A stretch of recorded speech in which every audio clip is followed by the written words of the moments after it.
Communist तालमा हिँड्नलाई 3 वर्ष सिकाएँ मैले, तालिम दिएँ।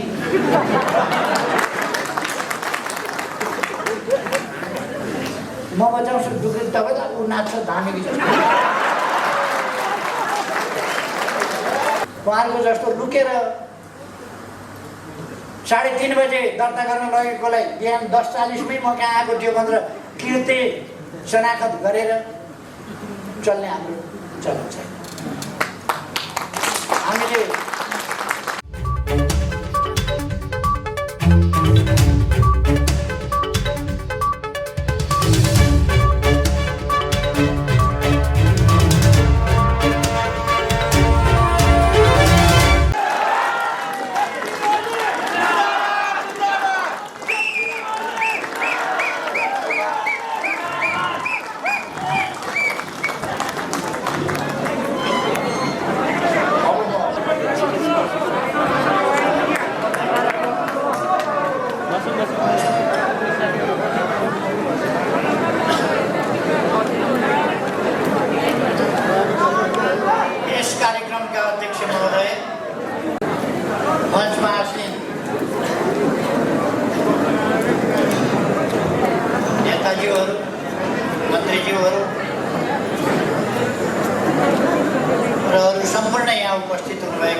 साथीहरू, दाजुभाइ दिदीबहिनी,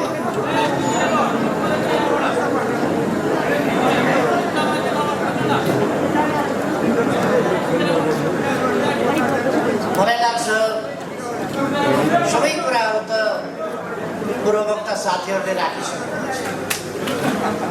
थप धेरै भनिरहनु पर्ने केही कुरा छैन। खालि म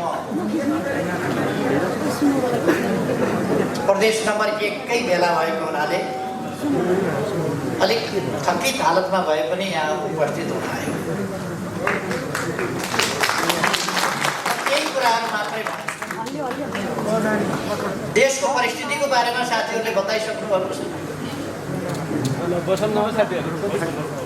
केही मान्छेहरू कोकोहरू मचाएर हिँडेका छन्, हल्ला खल्ला गरेर हिँडेका छन्। केहीलाई बडो पीर पनि परेछ त्यस कुरा। देश बर्बाद हुन लाग्यो, देश डुब्नै लाग्यो।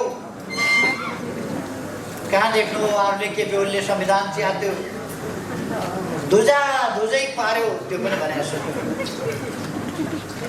र उहाँहरूलाई साह्रै पीर परेछ। यस्तो देशै बर्बाद हुन लागेको बेला पनि केपी ओलीको अनुहार छैन, अँध्यारो छैन, मुस्कुराइराखेका छन्, हाँसिराखेका छन्। कस्तो मान्छे होला, देशै बर्बाद हुँदाखेरि पनि मुस्कुराइराखे। उहाँहरूले बर्बाद पार्न नपाएकोमा उहाँहरूको चिन्ता मात्रै हो। उहाँहरूले देश बर्बाद पार्न नपाउँदा मैले अनुहार अँध्यारो किन लगाउने?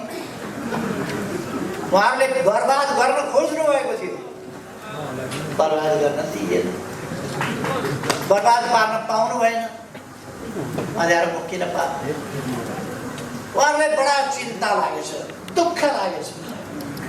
केपी ओली मान्छे हँसाउँछ, मान्छे हँसाएर हिँड्छ, अनि के म मान्छे मार्दै विधवा बनाउँदै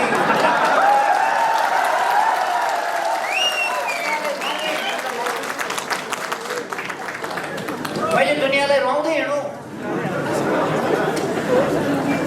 हँसाउँदै हिँड्छ मान्छे। म देशैको अनुहारमा मुस्कान ल्याउन चाहन्छु।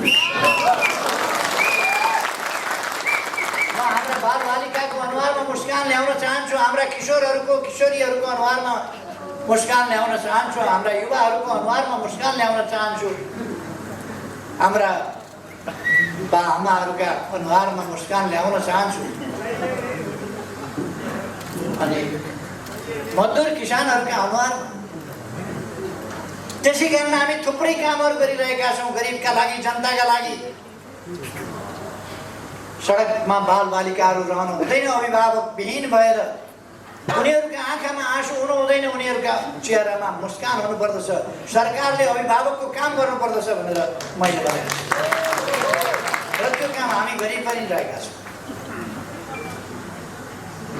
अनि विभत्स क्रियाकलाप, विभत्स दृश्य हेरेर दुनियाँ रुवाएर रुवाउने पनि एक किसिमले हो र। कसैको घोडा खोसिहाल्छ, कसैको गाडी खोसिहाल्छ, कसैको खेत खोसिहाल्छ, कसैको घर खोसिहाल्छ, कसैको पैसा खोसिहाल्छ। रुवाउने पनि तरिका एउटा मात्रै हो र। मारेर पनि रुवाएको छ, कुटेर पनि रुवाएको छ, लुटेर पनि रुवाएको छ। अनि मैले हँसाएँ भनेर पिर गरेँ। मान्छे हाँसेर जक्करै रहेछ।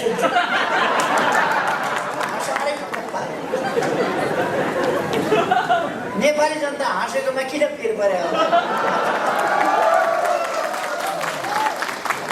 नेपाली जनता खुसी भए हाँसे किन पिर परे? रुवाउन खोजेका थियौ, सक्दैनौ, सकेनौ, रुवाउन दिने।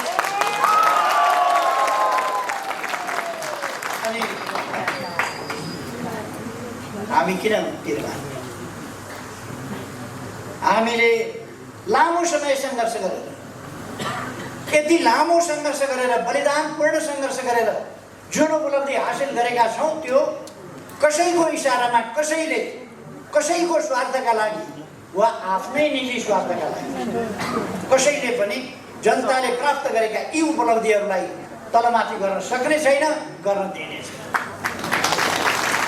आज नेपाली जनता सचेत छ, सजग छ। देश प्रतिगमनतर्फ फर्किन सक्दैन। देश अगाडि बढ्छ। अन्यायतर्फ होइन न्यायतर्फ, अविकासतर्फ होइन विकासतर्फ, अशिक्षातर्फ होइन शिक्षातर्फ देश अगाडि बढ्छ। हिजो मात्रै हामीले नयाँ एप्सको सुरुवात गर्यौँ। नागरिकले त्यसले जनतालाई ठुलो सहुलियत सुविधा पुर्याउँछ र सँगसँगै भ्रष्टाचार नियन्त्रणमा महत्त्वपूर्ण योगदान गर्छ। आधुनिक नेपाल, डिजिटल नेपाल निर्माण गर्ने बाटोमा त्यसले हामीलाई अगाडि बढाउँछ। त्यो हिजो मात्रै हामीले सुरु गरेको छ। योजना आयोगको विकासका समस्याहरू समाधान गर्ने समिति छ, राष्ट्रिय विकास समस्या समाधान समिति। त्यसको हामी हिजो लामो बैठक गर्यौँ। समस्याहरू के छन्? कोभिड-19 को समस्या छ, अरू समस्याहरू छन्।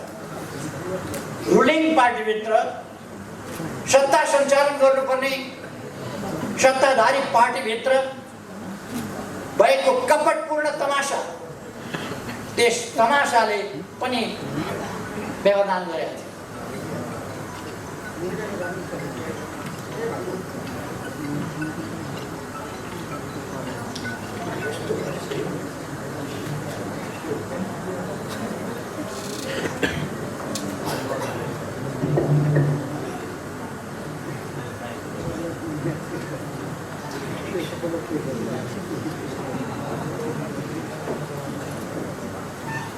त्यसमा हामीले छलफल गरेका।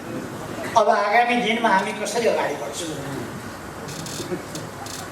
हाम्रो विकासको दर उच्च दरका साथ, तीव्र गतिका साथ विकास अगाडि बढिरहेको थियो। कोभिडले हामीलाई अलिकति पछाडि पार्यो,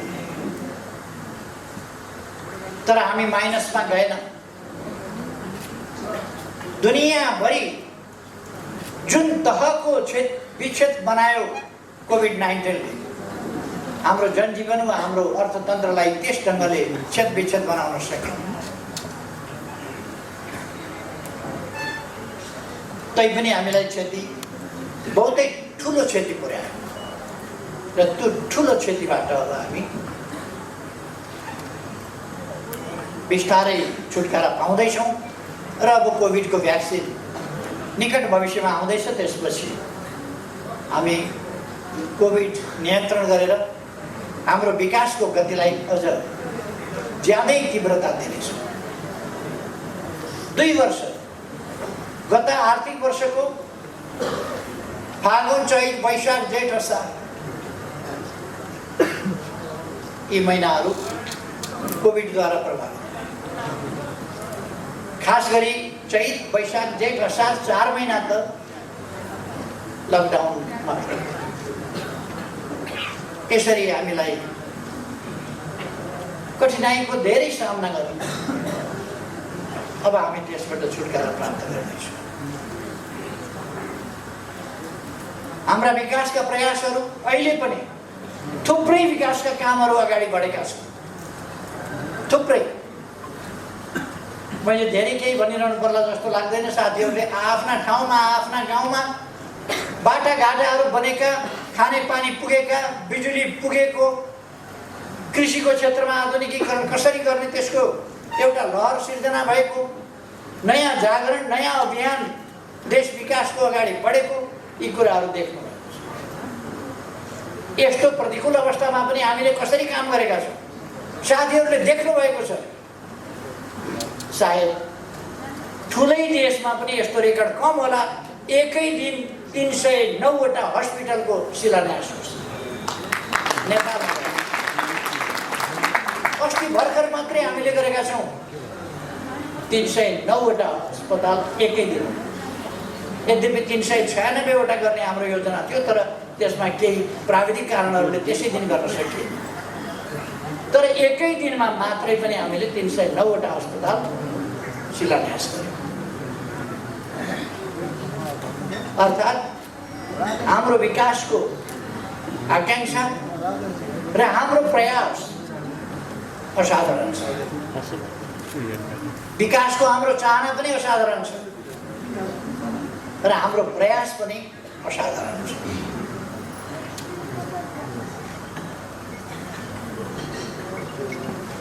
अहिले निर्वाचनमा जाँदा देश सङ्कटमा पर्यो। पहिले नभए पनि त 1.5 वर्षपछि त निर्वाचन हुन्थ्यो। भनेपछि 1.5 वर्षपछि त देश त सङ्कटमा पर्ने नै रहेछ। यी मान्छेहरूको परिभाषामा के भने निर्वाचन भनेको देश सङ्कटमा पर्नु रहेछ, अथवा निर्वाचन नगर्ने प्रणाली यिनलाई चाहिएको रहेछ। सत्ता कब्जा गर्ने, जनताको अभिमतमा नजाने, जनताको भोटमा नजाने, जनादेश नमान्ने, भन्दाखेरि जनादेश, लोकतन्त्र नमान्ने, लोकतन्त्रको नाम जान्ने। तपाईँहरूले सुन्नुभयो, अदालतले यदि हामीले भनेको मानेन भने हामी जनताद्वारा फैसला गर्छौँ। जनता नै सबैभन्दा, ए बाबा, लोकतन्त्रमा जनता त सार्वभौम सत्ता छ, महान छ, तर स्वतन्त्र न्यायालय पनि हुन्छ। लोकतन्त्रमा स्वतन्त्र न्यायालयले स्वतन्त्र ढङ्गले फैसला गर्छ, गर्न पाउनुपर्छ। त्यो लोकतन्त्र हो। जनता सार्वभौम छन् भनेपछि अदालत चाहिँदैन? लोकतन्त्रमा अदालत हुँदैन? जनता सार्वभौम छन् भनेपछि कुनै अड्डा चाहिँदैन? जनता सार्वभौम छन् भनेपछि पार्लियामेन्ट चाहिँदैन? जनता सार्वभौम सत्ता सम्पन्न छन् भनेपछि सरकार चाहिँदैन? लोकतन्त्रका मूल्य मान्यताहरू हुन्छ। जनता सार्वभौम छ, अन्तिम निर्णय, अन्तिम फैसला जनताले गर्छ जस्तो आगामी निर्वाचनमा गर्नेवाला छ। निर्वाचन सम्झिएपछि निर्वाचन भन्यो कि जरा सपनामा पनि निन्द्रामा पनि जान्छ निर्वाचन।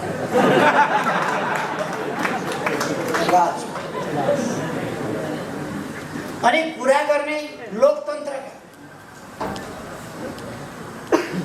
निर्वाचन भनेपछि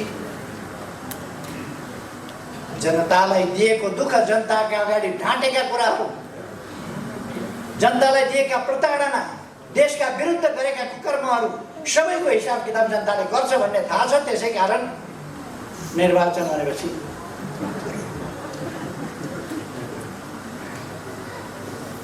केही मान्छेहरू अस्ति केन्द्रीय कमिटीको बैठक बोलाए, महासचिवले बोलाउनु भयो, मेरो परामर्श। केन्द्रीय कमिटीको बैठकमा केही नेताहरू आएनन्। टाउको दुख्यो कि पेट दुख्यो कि केही भयो कि कसैको बिहे भोज यताउता थियो कि किन आएनन् थाहा भएन। पछाडि निर्वाचन आयोग पुग्या रहेछन्। असली हामी हौँ पार्टी, अचम्म लाग्यो। असली पार्टी हामी हौँ, पार्टी हाम्रै हुनुपर्छ, सूर्य चिन्ह हाम्रै हुनुपर्छ, हामी नै पार्टी हौँ भनेर निर्वाचन आयोग अनि पार्टी तपाईहरु नै हो भने ठिक छ नि, आउनुस् न त केन्द्रीय कमिटीमा आउनुस् न, किन लाग्यो?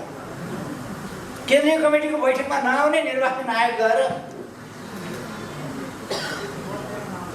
यो बर्माजियामा पनि यस्तो हुँदैन, असली केडा पसल, असली बुढाको केडा पसल भनेको असली मयौँ भन्ने त्यहाँ पनि यति साह्रो छ। त्योभन्दा हद नागेर बैठकमा नआएर, अध्यक्षलाई थाहा छैन, महासचिवलाई थाहा छैन, निर्वाचन आयोगमा गएर चुनाव घोषणा हुनु भयङ्कर अपराध हो। त्यसो भने सूर्य चिन्ह किन चाहियो त तपाईहरुलाई?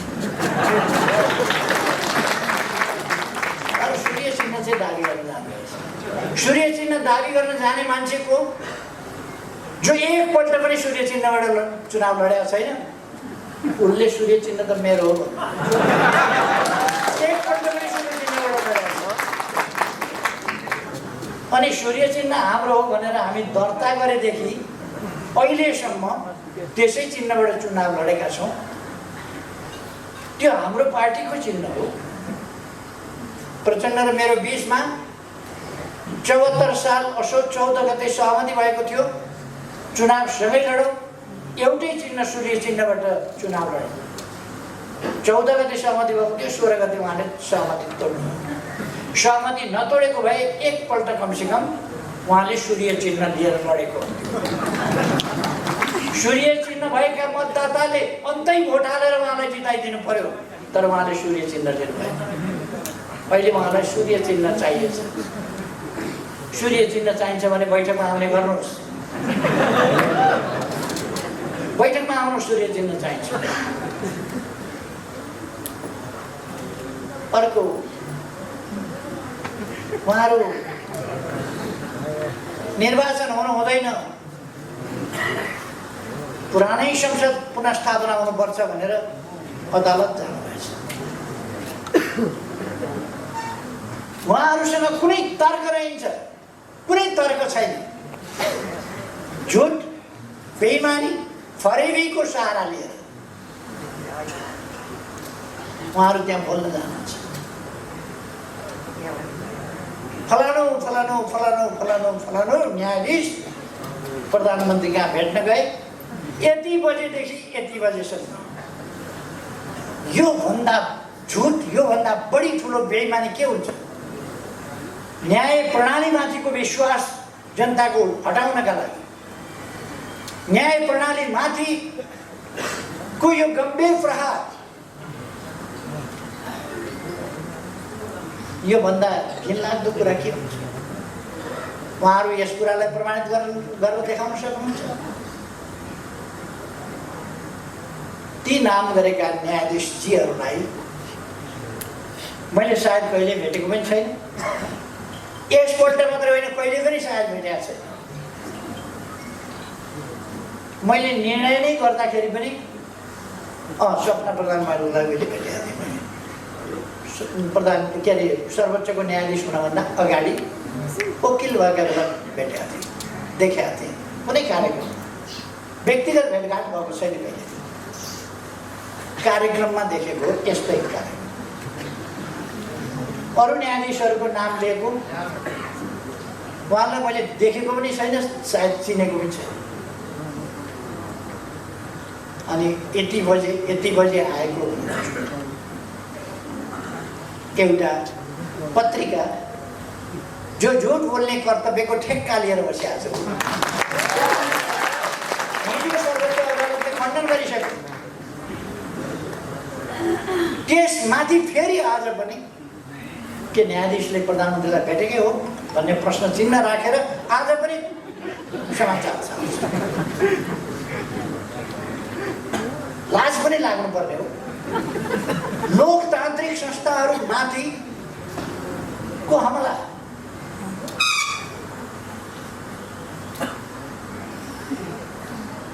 केही तर्क रहन्छ उहाँहरूसँग।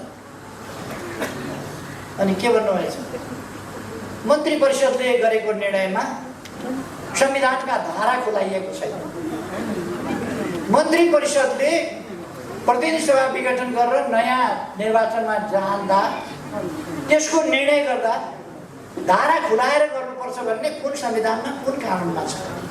त्यति त कमसेकम बहस गर्न जाने, सर्वोच्च अदालतसम्म बहस गर्न जानेहरूलाई थाहा हुनुपर्छ नि त्यो संविधानको कुन धारामा छ, कुन ऐनको धारामा छ, कुन नियमावली छ। त्यसपछि क्याबिनेटको निर्णय नभए पनि हुने, तर क्याबिनेटको निर्णय गरेर खुलेआम भनेर उहाँहरूको जस्तो लुकेर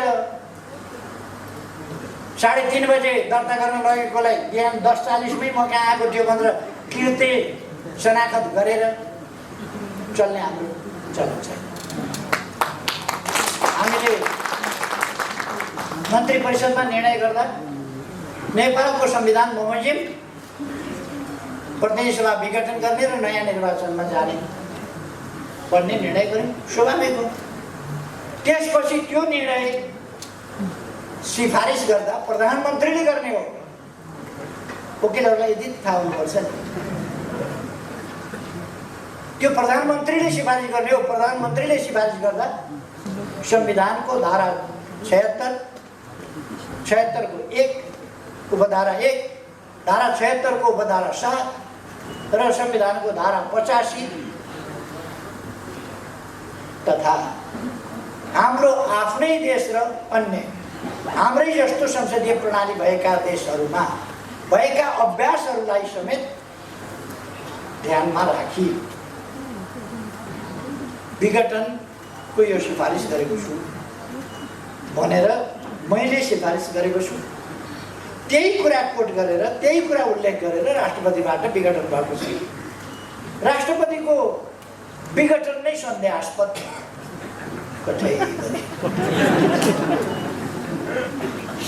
कमसेकम तर्कमा आउनुहोस् न, कमसेकम बहसमा आउनुहोस् न, संविधानका धारामा आउनुहोस्, संविधानको मर्ममा आउनुहोस्, संविधानको अक्षरमा आउनुहोस्, संसदीय अभ्यासमा आउनुहोस्, संसदीय प्रणालीका अभ्यासमा आउनुहोस्, देश दुनियाँका अभ्यासमा आउनुहोस्।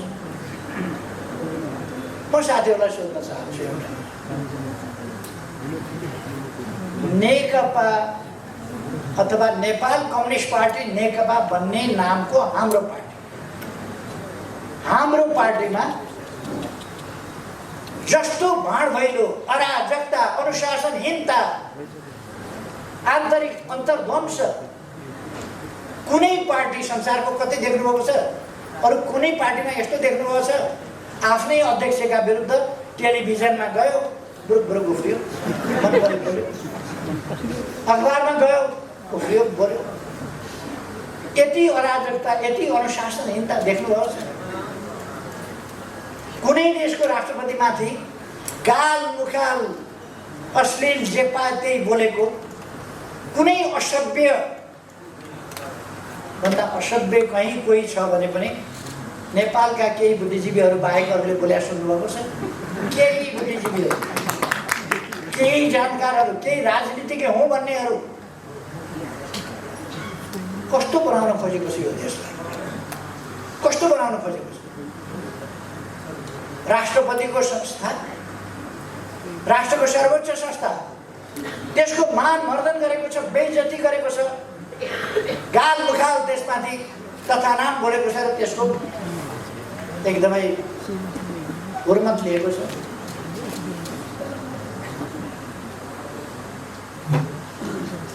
शक्ति पृथकीकरणको सिद्धान्त अनुसार न्यायालय स्वतन्त्र न्यायालय, सम्मानित सर्वोच्च अदालतको हुर्मत लिएको छ। पहिलेको संविधानले संवैधानिक इजलासको व्यवस्था गरेको छ र संवैधानिक प्रश्न आयो भने संवैधानिक इजलासबाट हुन्छ। हिजोसम्म 2-3 दिन बहस,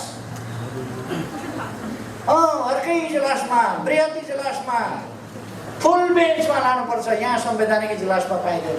संविधान संशोधन गर्नु पर्यो नि। अनावश्यक ढङ्गको झमेला। निर्वाचन आयोगमा गएर मलाई अचम्म लाग्यो, केन्द्रीय कमिटीमा बैठकमा आएनन् नेताहरू, कहाँ गए भनेर माइती गणमण्डलमा देखियो यहाँ छ। नगर मण्डलमा पुगे छैनन् फेरि साथी कहाँ हराए निर्वाचन आयोगमा पुगेछ निर्वाचनको काम अगाडि नबढाउनु निर्वाचन रोक्नु निर्वाचनको कुनै प्रक्रिया अगाडि नबनाउनु तयारी नगर्नु भनेर यो भन्दा गैर राजनीतिक अराजनीतिक गैर कानुनी हस्तक्षेपकारी अमर्यादित क्रियाकलाप के हुन्छ निर्वाचन आयोगलाई आफ्नो काम गर्न नदिने यी पनि तपाईँ हामीले देख्यौँ त्यहाँ पनि टाँसेकै थिए हामी यहाँ छौँ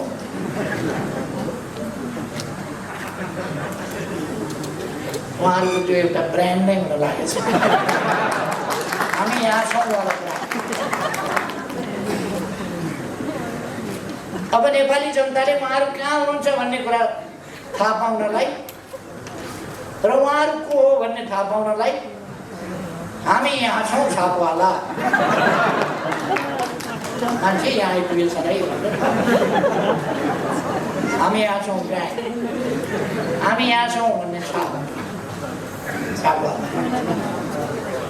निर्वाचन आयोग जाँदाखेरि पनि यसो हेरेको त साथीमा त हामी यहाँ छौँ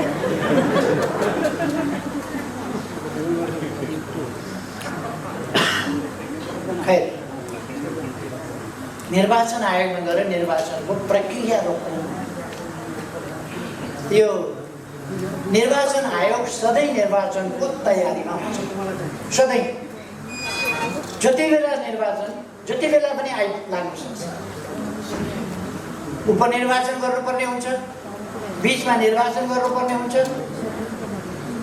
जुनसुकै बेला पनि त्यसकारण आफू उसको नामै निर्वाचन आयोग कामै निर्वाचन त्यसकारण ऊ सधैँ तयार हुन्छ निर्वाचन घोषणा भइसकेपछि त तोकिएका मितिमा उसले निर्वाचन सम्पन्न गर्नुपर्ने भएको हुनाले ऊ त्यो तोकिएकै मितिमा निर्वाचन सम्पन्न गर्न क्रियाशील भइहाल्छ मिति तोकिने बित्तिकै अनि लोकतन्त्रका पक्षधरहरूले संसद विघटन भइसकेका छ निर्वाचन नगराउनुहोस् भन्छ कहाँ लान खोजेको देशलाई आरोपहरूलाई विभिन्न किसिमका लगाउने तर उहाँहरूले देशलाई लान खोजेको कहाँ प्रतिनिधि सभा विघटन भइसक्यो निर्वाचन गर्नु हुँदैन भन्नुहुन्छ अनि उहाँहरूले धाक लाउने गर्नुभएछ धाक लाउने गर्नुभएछ नत्र हामी सडकबाटै यो गर्छौँ त्यो गर्छौँ भनेर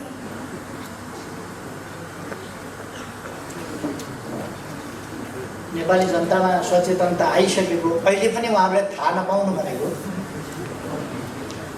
उहाँहरू कति स्लो मान्छे हो पार्टी छोड्नु हुँदैन भन्ने पनि थाहा नपाउने स्लो निर्वाचन हुन्छ भन्ने पनि थाहा नपाउने स्लो कति स्लो तर एउटा कुरा उहाँहरूले थाहा पाउनु भएको छ है निर्वाचन भयो भने हालत के हुन्छ आफ्नो त्यसै थाहा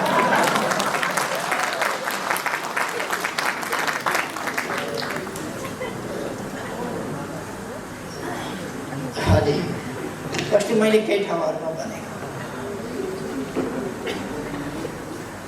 उहाँहरूले केपी ओलीलाई अध्यक्षबाट निकाल्थ्यौँ हटाइदिउँ पार्टीबाटै निकाल्थ्यौँ भनेर के घोषणा गर्नु अचम्म लाग्छ प्रथम अध्यक्षलाई हिजो एकता हुँदाखेरि पनि कमसेकम ठुलो पार्टीको अध्यक्षलाई एकता भएपछि पनि प्रथम अध्यक्षलाई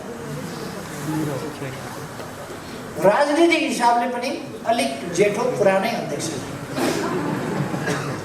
उहाँहरू 33 वर्षदेखि हुनुभएको छ भन्नु हामी पुराना हौँ भन्नु होला तर अध्यक्षमा चाहिँ उहाँहरू पुरानो हो उहाँहरू हेर्नु होला बाँचिन्जेल अध्यक्ष रहनुहुन्छ 3 जना मात्रै किन अब अर्को एकजनाले न्यु खोज्नुभयो भने उहाँ पनि अध्यक्ष भएर 3 जना अध्यक्ष उहाँहरू बस्नुहुन्छ अध्यक्ष चाहिँ बाँचिन्जेल उहाँहरू हुनुहुन्छ यो चाहिँ ग्यारेन्टी नै हो अध्यक्ष छोड्नुहुन्न जेसुकै छोडेको पार्टी छोड्नुहुन्छ सरकार छोड्नुहुन्छ जे जाओस् अध्यक्ष त्यो चाहिँ फेरि उधारो मान्नु नै उहाँहरू नगदा अध्यक्ष यो हो त्यसकारण माधव नेपालजी अध्यक्ष हुनुभएछ नम्दा नै कसले छानेको अध्यक्ष हुन त उहाँ नछानिकन हुने बानी परेको मान्छे उहाँ पार्टीको महासचिव हुनुभयो महाधिवेशनबाट होइन जननेता मदन भण्डारीको निधन भएपछि त्यो मौकामा उहाँ महासचिव अरू साथी हुन तयार भएनन् उहाँ हातझाँप गरेर तयार महाधिवेशनबाट छानिएको होइन 2 ठाउँबाट चुनाव हार्नुभयो उहाँ प्रधानमन्त्री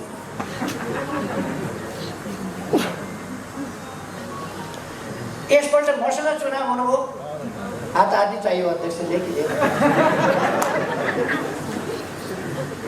बरु चुनाव अगाडि नै मलाई भनेको भए म छोडिदिन्थेँ होला 3-4 पल्ट छोडिदिएकै थिएँ के वैद्य आफ्ना गुरु आफूलाई राजनीतिमा ल्याउने गुरुलाई लखेटेर पार्टीको भाषण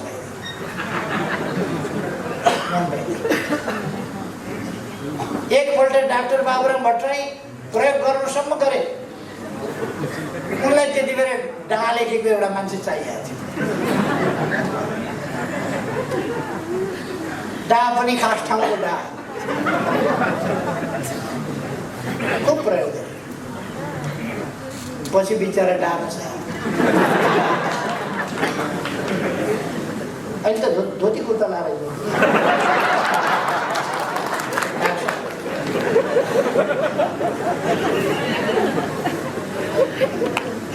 मान्छे झुक्याउन त्यता जानु झुक्याउनका लागि मोहन बैठेलाई उता फेरि जङ्गल लखेडिदिनु के उसलाई विप्लव जङ्गलतिर लखेडिदिनु तै पनि म हालिन मान्छे हो यो बाबा भालुलाई त मान्छेले ल्याएर तालिम दिएको छ बाँदरलाई त मान्छेले ल्याएर तालिम दिएको छ त मान्छे हो किन तालिम दिन सकिन भनेर समाजले ल्याएर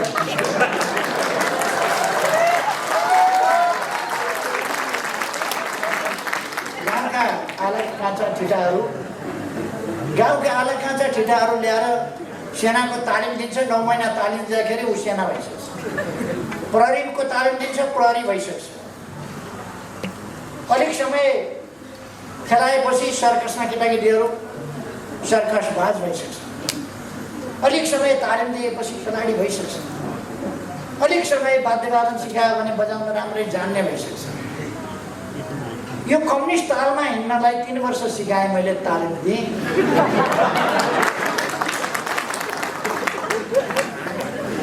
म बजाउँछु दुख्री तपाईँ ऊ नाच्छ धामी जस्तो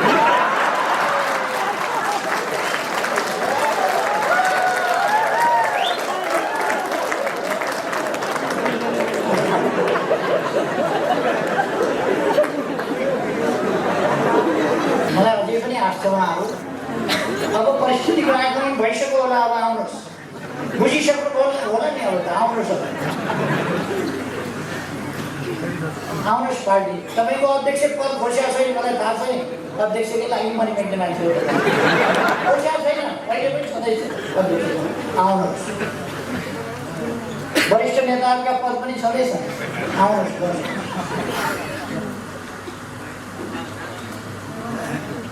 उहाँहरू रन थलिएर कुद्नुभएको छ कहाँ कुद्नुभएको छ कहाँ कुद्नुभएको छ मन परि बोल्नुभएको छ सर्नुभएको छ जथाभावी यस्तो हुँदाखेरि पनि केपी ओली मुस्कुराउनु के भयो चुनाव हुँदैछ चुनावमा आउनुहोस् अरू केही भएको छ अब प्रदेश नम्बर 1 का साथीहरूसँग म भन्न चाहन्छु नाम 1 नम्बर भएपछि काम कति नम्बर गर्नु पर्यो नाम चाहिँ 1 नम्बर काम चाहिँ 7 नम्बर 1 नम्बर नाम राखेपछि प्रदेश नम्बर 1 ले त नाम फेर्नै मानेको छैन। 1 नम्बर हामी छौँ, 1 नम्बर यो चुनावमा देखाउनु पर्यो हामी 1 नम्बरै हौँ भनेर। 1 नम्बरै हौँ भनेर देखाउनु पर्यो। त्यहाँ विशुद्ध खालका तत्त्व, गलत खालका तत्त्वहरू, धोकेबाज तत्त्वहरू, त्यस्ता तत्त्वहरूलाई सबक सिकाउने बेला देशप्रति बेइमानी गर्नेहरूलाई जनताले सबक सिकाउने बेला यही। वामपन्थी आन्दोलनप्रति बेइमानी गर्नेहरूलाई वामपन्थीहरूले सबक सिकाउनु पर्ने बेला यही। त्यसकारण म साथीहरूलाई भन्न चाहन्छु, तपाईहरु धनुबाट छुटेका बाण जस्तो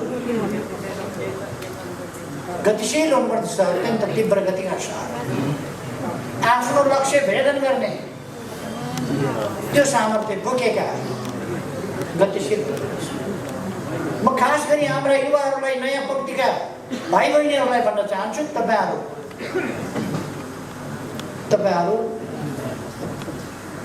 कि मनमा एउटा कुरा बाहिर अर्को कुरो राख्ने यस्ता तत्त्वहरूको भ्रममा कतै नपरे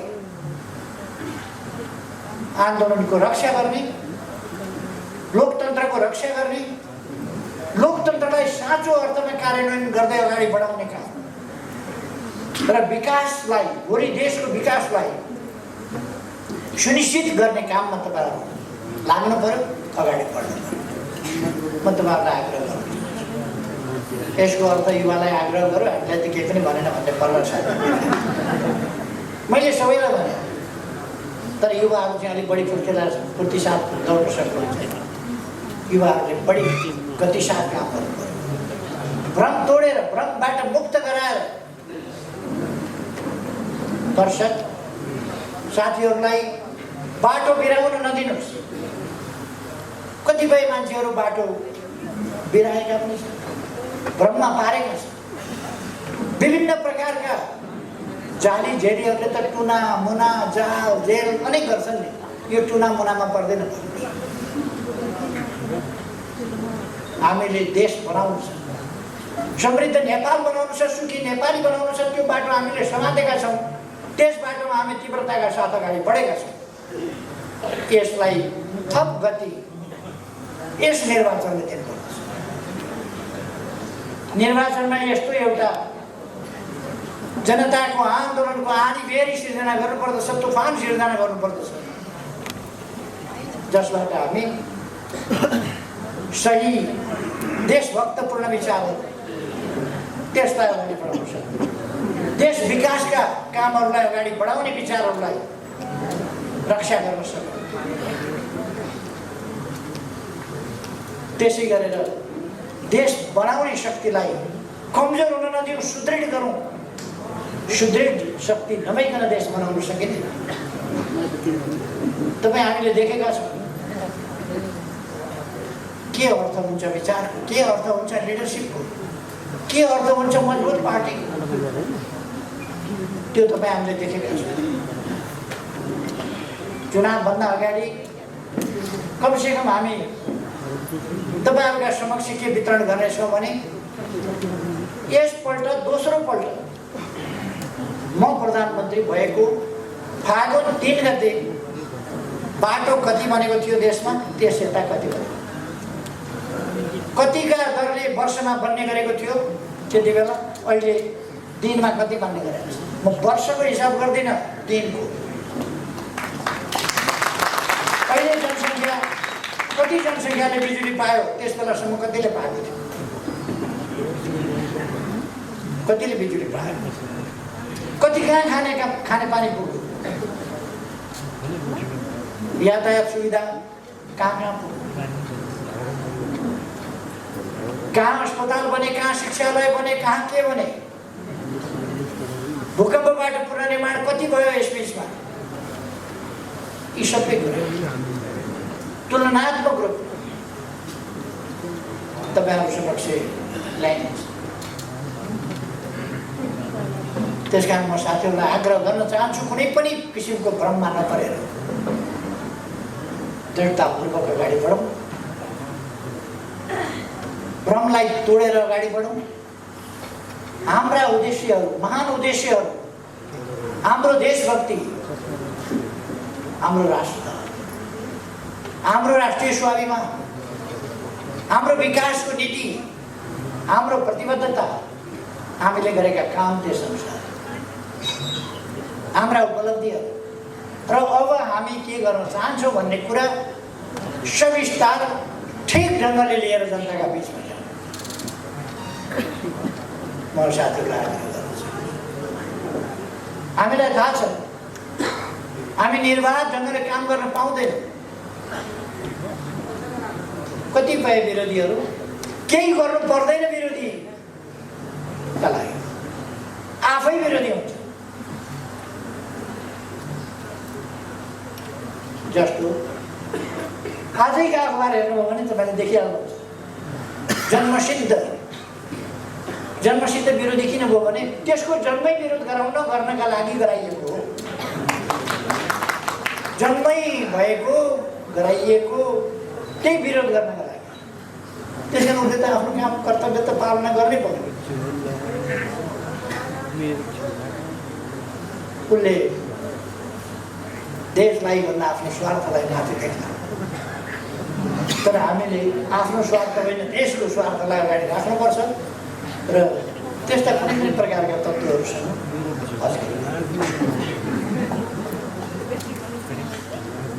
मैले धेरै समय नलिएँ। मैले अघि नै भने म अलिक धेरै नै थकित हालतमा पनि छु।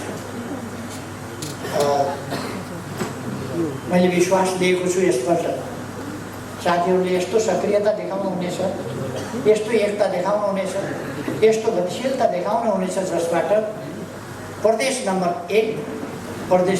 1 कै रूपमा उदाहरण।